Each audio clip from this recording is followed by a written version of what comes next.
চারিদিকের কুয়াশা তখন বেশ পাতলা হয়ে এসেছে।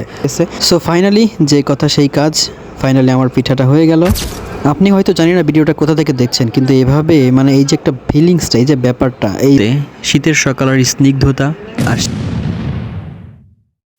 গ্রামের একদম শান্ত একটা সকাল। সূর্যটা হয়তো মাত্র উঁকি দিয়েছে কিংবা দেয়নি, এখনও ঠিকমতো বোঝা যাচ্ছে না। চারিদিকের কুয়াশা তখন বেশ পাতলা হয়ে এসেছে। গ্রামের মাচালের উপর হাঁটতে হাঁটতে বাজারের দিকে আগাচ্ছি। ব্যস্ততার একটা আভাস দেখা যাচ্ছে চারপাশে। হঠাৎ করেই চোখে পড়ল ভাপা পিঠার একটা দোকান। আহা, এই শীতের সকালে গরম গরম ভাপা পিঠা।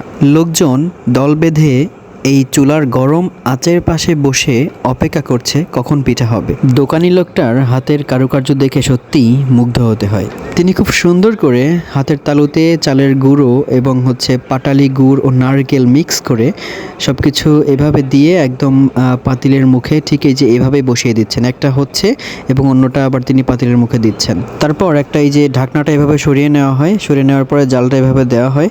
তারপর একটু এটা ঢেকে রাখলে একটু পরে পিঠা হয়ে যায়। তো বলতে বলতে একটা পিঠা হয়ে গেছে। সো ফাইনালি যে কথা সেই কাজ, ফাইনালি আমার পিঠাটা হয়ে গেল। মানে এটা দেখতে যেরকম সুন্দর, খেতে তার সাথে বেশি সুস্বাদু।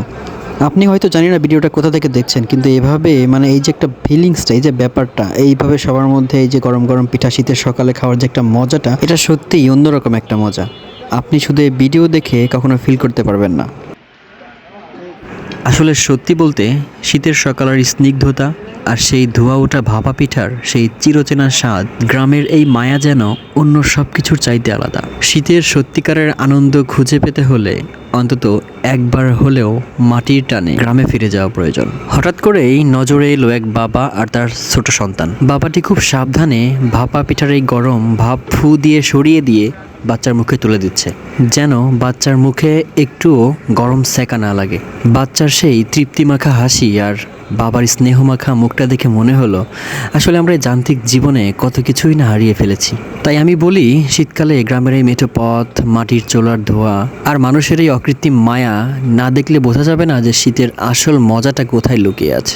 বরাবরের মতোই আমরা গ্রামকে ছোট করে দেখি, অথচ গ্রামের মানুষের সরলতা ও তাদের মুখের এই অমলিন হাসিটা কেনার সামর্থ্য আধুনিকতার নেই। একটা কথা মনে রাখবেন যে গ্রাম আমাদের শিকড়। যে নিজের শিকড়কে সম্মান করতে জানে না, সে কখনো প্রকৃত আধুনিক হতে পারে না। এটা হয়তো আপনি বলতে পারেন, কিন্তু আমি কখনোই বলবো না। তো সবাই ভালো থাকবেন, সুস্থ থাকবেন। আমার ভিডিওটি কেমন লেগেছে আমি জানি না। সবাইকে ধন্যবাদ জানাচ্ছি ধৈর্য সহকারে ভিডিওটি দেখার জন্য। আল্লাহ হাফেজ।